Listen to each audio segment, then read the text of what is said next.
News 25 is brought to you by J.K. Nelson Law, 727-9900 today. If you need a lawyer, you need Nelson.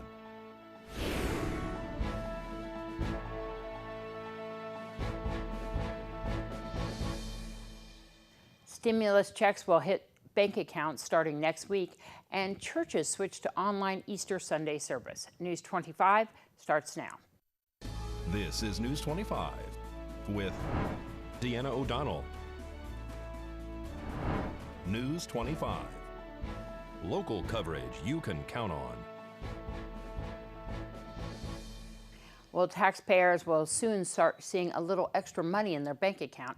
It's Good Friday, April 10th. I'm Deanna O'Donnell. The Internal Revenue Service says that some stimulus payments will start going out next week, starting with people who have filed tax returns for 2018 or 2019 and authorized direct deposit. Social Security beneficiaries will also receive their payments automatically. Those payments will go out in the near future as part of the $202 trillion economic relief package. Others, including people who haven't filed tax return, authorized direct deposits, or received Social Security, will likely have to wait weeks and even months in some cases before seeing their money. Some will have to first file a return or register online in order to receive this payment. The IRS says it will open a web portal next week that will allow people to fill out forms to get their payments faster. Well, new information today regarding last weekend's murder at a home on Linda Street. The Nye County District Attorney's Office has filed a criminal complaint charging Marco Torres with first-degree murder of a vulnerable person and 5 other felonies in the wake of his arrest for fatally strangling Jonathan Piper inside the home they shared. Deputies were dispatched to the home at 835 South Linda Street April 4th when Piper called 911 for help. The call was disconnected, and deputies later found him deceased inside a bedroom. At that time, the sheriff's office says Torres told detectives he and Piper had argued and that he then choked Piper until he stopped breathing. In a statement, District Attorney Chris Arabia says Mr. Piper was already suffering from stage 4 cancer and was unable to resist, and so he suffers the final agony of a violent, brutal end at the hands of his caretaker. Arabia goes on to say it's tragic and outrageous, and prosecutors will get justice for Mr. Piper. The complaint charges Torres with first-degree murder of a vulnerable person, open murder, first or second degree, and habitual criminal, all Category A felonies. Home invasion, a Category B felony, battery by strangulation and abuse of a vulnerable person, both Category C felonies, and interruption of a telephone message and injury to property, both gross misdemeanors. Torres was arraigned in Pahrump Justice Court Thursday. The court has set a preliminary hearing for June 4th. And Torres's Facebook page has some pictures of them together and even talks about how he got back together with his childhood friend and is now taking care of him. Well, last night, a motorcycle rider was transported by ground ambulance to our local hospital. One female was taken to Desert View Hospital by ground ambulance last night with injuries sustained in a single-vehicle motorcycle crash off Fawn Street. Pahrump Valley Fire and Rescue and Nye County Sheriff's Office deputies and auxiliary units arrived on scene to the neighborhood, which is located off of Highway 372. Nye County Sheriff's Office deputies are investigating the cause of this accident. Well, luckily, no serious injuries were sustained as a result of a 2-vehicle crash today on Highway 160. Traffic was blocked in both directions on Highway 160 between Mesquite Avenue and Bella Vista for a 2-vehicle accident that occurred this afternoon near Blosser Ranch Road. All occupants declined to be transported to local medical facilities. Nevada Highway Patrol is investigating the cause of this crash. The Nye County Sheriff's Office deputies and Pahrump Valley Fire and Rescue responded as well to the scene. Well, you know, Sunday is Easter, and due to stay-at-home orders, churches throughout Nevada have had to close their doors to groups of more than 10 people. So church leaders are using technology to stay in touch with their members. Rick Minch is a deacon at Our Lady of the Valley Catholic Church here in Pahrump, and he says technology will be especially important for many as they celebrate Easter Sunday. There are several parishes in the Diocese of Las Vegas that have put their masses online for people to watch, also Stations of the Cross.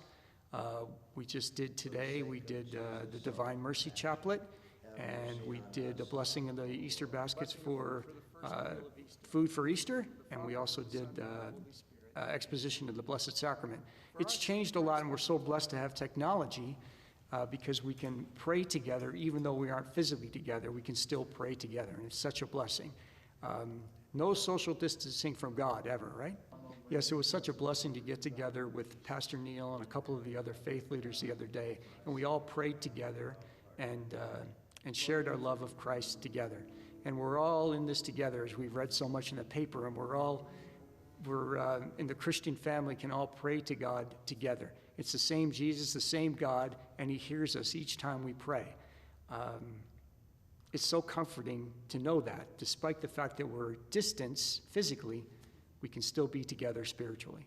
Parishioners here definitely are participating. The diocese has many resources online for them to use, and Neil Roletter, one of our parishioners here, has done a great job with our website, ourladyofthevalleychurch.org.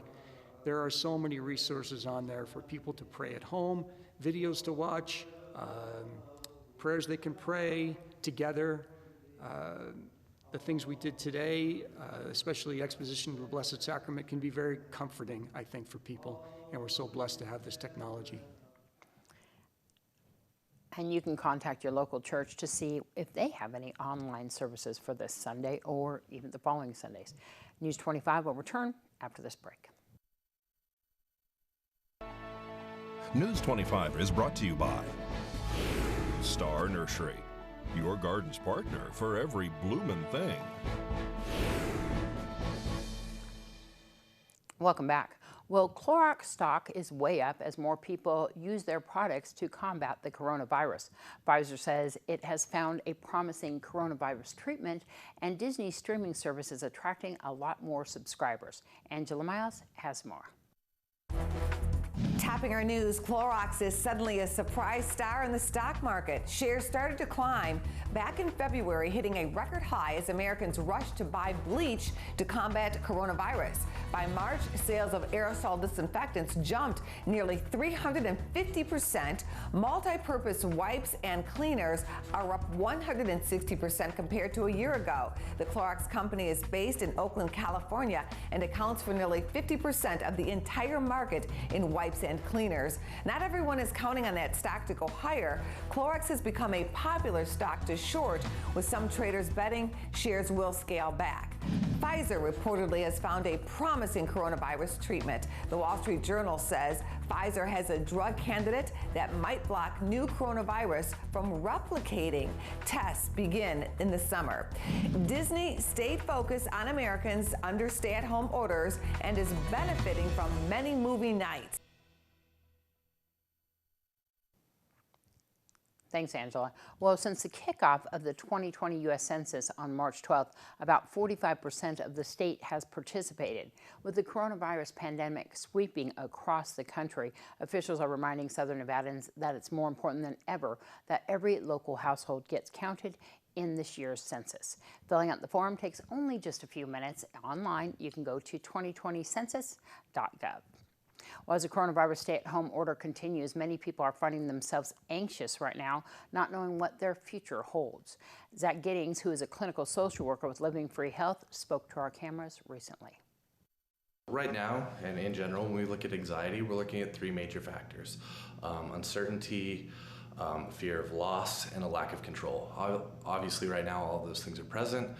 The things that really help in this particular situation, the people that seem to really be having success, are those who are structuring their days to do something positive and within their control. Really taking an opportunity to reset and take stock in what is important right now. Obviously, we're all afraid of the outcomes and what's going to happen in the future, but really all we have control over is what we do in the present moment. I think in this situation, there's so much misinformation out there. Really trying to discern what information is correct, what information is really helpful, and taking all of the proper precautions and not running away with rumors and speculation and all of these things. The reality of the situation is that very few of us understand what's actually going on in its entirety, and really we need to pay attention to the experts and what they're telling us about the situation. You know, trying to keep yourself in a routine. Those are one of the things that really help with sleep, which is the #1 indicator of wellness. going outside, taking some time for yourself, separating yourself from your family, and just taking a moment to reset. What you do in the present moment is all you can really control. There's all these external fears that come with the loss of a job. In that case, maybe the best thing to do is reach out for help and somebody to talk to. Being around your kids constantly is not something I'm used to. Everybody is very tired of their spouses from what I'm hearing. But really, just finding a way to separate and take some time for yourself still. It's not illegal to go outside and take a moment for yourself. Have your coffee alone every morning on the porch. Whatever it is you do to take that time for yourself and check in. We all need to be aware of what's going on with ourselves emotionally at this time, and this is the perfect opportunity to take advantage of taking care of ourselves. We live in a society where we're constantly focused on the next thing and having to go for whatever the next step in our success is. People, again, that are doing really well right now are those that are choosing to take this as an opportunity to take stock into what is important, and what they can do for themselves. I hear all of the time, I don't have time for this, I don't have time for that, I wish I had more time for this thing. It's an opportunity to do those things, and also to plan how, when life returns to normal, whatever that may look like, how we can structure those things into our day moving forward. I think just understanding that we're all going through the same thing, that we're all afraid, and that we're all short on patience right now goes a long way. It's understandable in a situation like this that somebody maybe without even a history of depression would start to experience those symptoms. But if you need help, a lot of agencies are still open. We certainly are. And if this is the first time you're seeing something like this, it could be scary to reach out and seek help. But I think most people have some understanding, either through themselves or through other people, of whether or not what they're experiencing is on par with what everybody else is experiencing. And if you need to talk to someone or wish to seek professional assistance, Living Free Health and Fitness remains open. You can find them at the corner of Highway 160 and Mesquite Avenue right here in Pahrump. You can also give them a call at 775-505-1625. We'll return right after this break. This segment of the news is brought to you by Mountain West Lawyers, Nye County's injury attorneys. Don't get bullied by insurance companies. Call Jason Ernest and bully them back at 775-727-9500.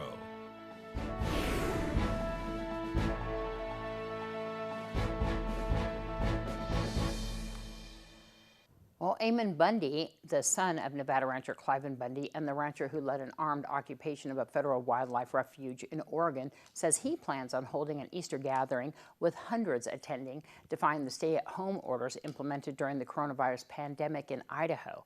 Bundy hasn't announced the location of that service. He said he believes it's his constitutional right to assemble, even as state and local officials urge people to socially distance to avoid spreading the virus further. Well, the CDC now recommends wearing fabric masks or cloth face coverings in public to help reduce the spread of COVID-19. Cleveland Clinic's Dr. Aaron Hamilton says wearing a cloth mask can be useful in situations where social distancing is a challenge.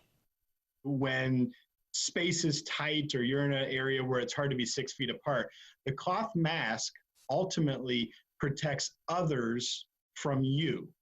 And so that's really the idea behind it. It's an extension of public health and helping to reduce the spread of coronavirus in the community. Dr. Hamilton says cloth masks are not considered personal protective equipment, or PPE.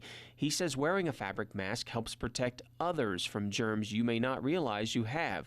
Masks can help stop you from touching your face, can be a visual reminder to use social distancing, and also help to cover a cough or sneeze. They're an extension of what we would call cough etiquette. Right? So we say if you're going to cough or sneeze, you cough into your elbow.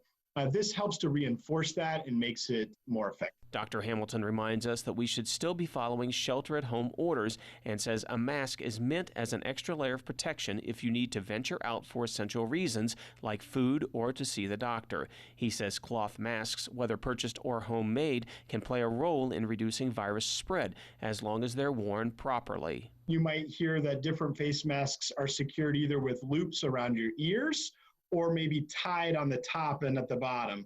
Either are okay as long as the fit is snug around your face, covers your nose and mouth, and is not used around your neck or on your forehead. After each use, Dr. Hamilton says cloth masks should be washed on the gentle cycle or hand washed with hot soapy water and then dried on high heat. He says it's also important to thoroughly wash your hands after removing or handling a used mask.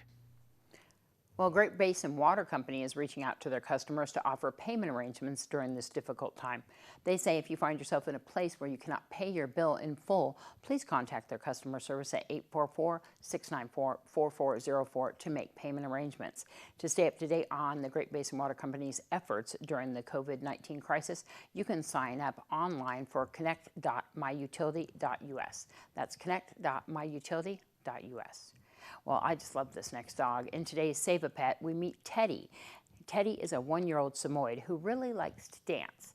Darby O'Donnell joins us from Desert Haven Animal Society to show us his moves. Today's Save a Pet is proudly sponsored by Jason Ernest with Mountain West Lawyers. Call 775-727-9500. Hi, I'm Darby here at Desert Haven Animal Society, and today we are joined with Teddy. Teddy is a 1-year-old Samoy. He is completely all white and fluffy. He's like a cloud. He is so sweet, such a precious little boy. He has some cute little quirks about him. He likes to dance. When he goes potty for the first time, he goes and kind of like does this weird little like front paw dance thing. They also say that he often goes and gets on his hind legs in the kennel and kind of dances around. He is super sweet. You definitely want to come and see him and all of his friends here at Desert Haven Animal Society. They are on Siri Lane behind the Nye County Courthouse. They are asking you to please make scheduled appointments to come and see the dogs. So give them a call, 775-751-7020, or you can always look them up on their Facebook page at Desert Haven Animal Society. Come here. Come here, Teddy. Hi.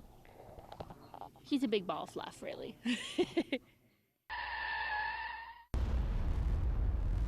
News 25 WeatherCam is brought to you by Lerner and Rowe Injury Attorney's Office in Pahrump. In a wreck, need a check? Call 702-877-1500. Haruka, did you like Teddy?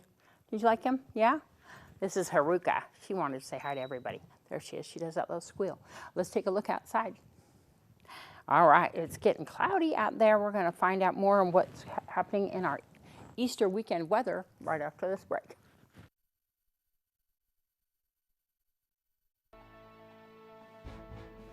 News 25 weather is brought to you by Dairy Council of Nevada. The splash of cream in your coffee, the dollop of sour cream on your burrito, the melted toasty cheese on your pizza. Undeniably delicious, undeniably dairy. Enjoy what's real.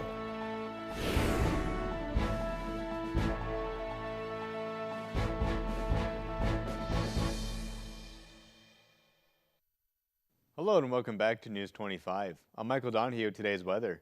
In Las Vegas, we had a high of 62 degrees, a low of 49. Death Valley, 70, a low of 52. 61 for the high in Amargosa, 58 for the high in Beatty. Both those towns have a low of 40 degrees. 56, a low of 32 in Goldfield. 55, 31 in Tonopah. 60, a low of 39 in Carson City. 63 for the high in both Fallon and Fernley. 36 for the low in Fallon. And 40 degrees for the low up in Fernley. Now today in Pahrump, we saw cloudy skies. Our high today was 56 degrees. Winds a lot lower, coming out of the west up to 6 miles per hour. Humidity at 53% and our sunrise at 6:16 this morning. Now tonight we're going to see some partly cloudy skies. Our low is going to be 41 degrees. It is 54 outside currently with winds coming out of the northeast up to 4 miles per hour. 77% humidity and our sunset at 7:13 tonight. Now looking ahead to that 7-day, we're going to be seeing some sunny skies tomorrow, but then again on Sunday we do have some more partly cloudy skies rolling in, along with some high winds up to 11 miles per hour. On Monday, that sun's going to return along with some 16 mile per hour winds. It's going to be down at 12 and 11 miles per hour on Tuesday and Wednesday. Then some more clouds rolling in by next Thursday and Friday with some more 11 mile per hour winds by next Friday. Temperature-wise for our highs, we're pretty much just going to be hanging out in those low to mid 70s, anywhere between 70 and 75 degrees, all until next Friday. And our overnights on Saturday, we're going to be seeing a low of 50 degrees. Going to be up into about those mid 40s on Sunday through Tuesday, just between 45 and 48 degrees. Then in those low 50s from Wednesday to next Friday, just between 50 and 52 degrees for the lows there. So now with that, we're going to throw it back to the desk with Deanna. All right. Thanks, Michael. Well, we want to say a very special happy birthday to Renee. Renee was standing out in front of her house yesterday, and a bunch of her friends drove by in their cars, keeping a social distancing there, to wish her a very happy 92nd birthday. She is well known at the gym here and works out all the time, and that's why she's such a vibrant 92. We'll see her back at the gym soon. Happy birthday to Renee. Well, that's going to wrap up this edition of News 25. I'm Deanna O'Donnell. We wish everybody a very, very happy Easter, and we'll see you back here on Monday.